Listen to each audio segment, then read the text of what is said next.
It's Monday, February the 21st, 2022 at 8:26 a.m. This is the OneHiraethProject's DiaryCast number 27, entitled Ladybug. I woke up on Thursday the 17th, which is also the last day of this DiaryCast period, from a dream. You know how it is when you're a kid and you catch ladybugs or grasshoppers or fireflies in a big jar, and then you just watch them for a while until you get bored, and then hopefully you let them out before they move on to another dimension. Well, it was kind of like that. When I woke up, I felt like there had been some kind of a shift. And it's hard to describe because it wasn't anything visual or sensory in any way other than, let's say, the way the air felt on my skin. But I knew there was change. And I loved the dream, but I had no idea what came before that ending scene. And I didn't really feel there was any significance to that visual of the ladybug in the glass jar until later that day. I was walking along the Pike Place market, which is a 9-acre public farmers market located in downtown Seattle. And from what I understand, it's one of the country's oldest and largest markets of its kind, which also has some crazy historic arcades and multiple levels, winding alleys, stairways, and even waterfront views. It is a maze that is worth spending time there. So looking along the shops as I'm just, meandering along, I saw one that just contained a lot of glass and shiny tchotchkes. And there was one that caught my eye that was right in the window. It was a ladybug, encased in what seemed like suspended animation within this kind of crystal ball-like bauble. It was about the size of the palm of my hand.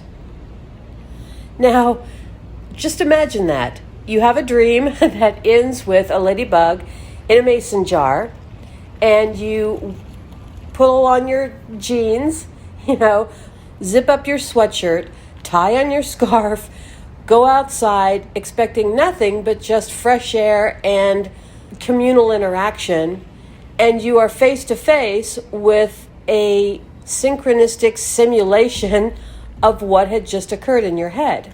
Now, of course, a mason jar is not a crystal ball-sized bauble, but come on, are we really going to get that picky? So I thought, okay, well, there's something here, but I'm not quite sure what it is, so let me flush it out. So I walked up to one of the visitors' decks where you have these amazing views of the bay, and sat down and cleared my mind and just allowed to see what would come.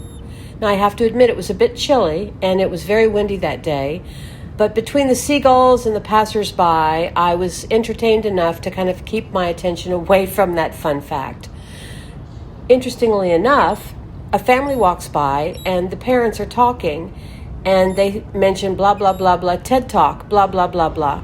All I heard was TED Talk. So then I thought, okay, because that's how I play this game with myself, to figure out what can I explore with my imagination. And so I put a visual in my mind. Of course, my eyes are still open, but I put a visual in my mind of someone on one of those TED Talk stages. What came next was pretty amazing. I envisioned myself as an audience member listening to this TED Talk being presented. I tried to imagine what would this speaker say if they were trying to highlight whatever the features are of a ladybug in a jar. And here's what I got. The speaker was male and said something along the lines of, a ladybug is not aware of us as humans in any way other than, let's say, sense vibration or density in the movement of the air in and around it, and then, of course, knows instinctively to fly away, etc.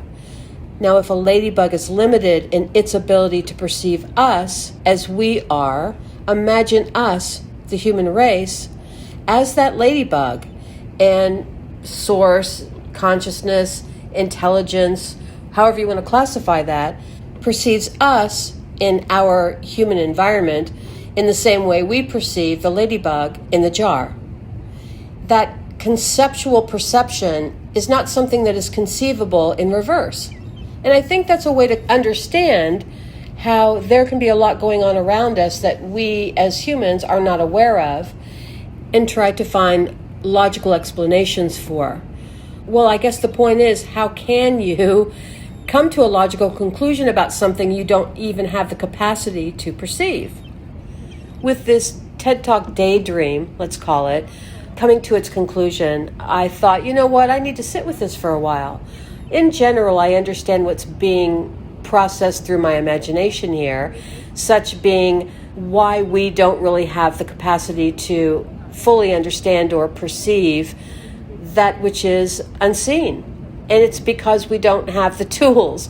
We weren't built with the perception ability to go there, no matter how much we may want to. Now, of course, being humans with our egos and our master of the universe belief system, where we are at the top of the food chain and there isn't anything that we can't logically deduce, we kind of block off our ability to recognize that we are a ladybug in a mason jar. So I took it a little bit further, and here's what I came up with.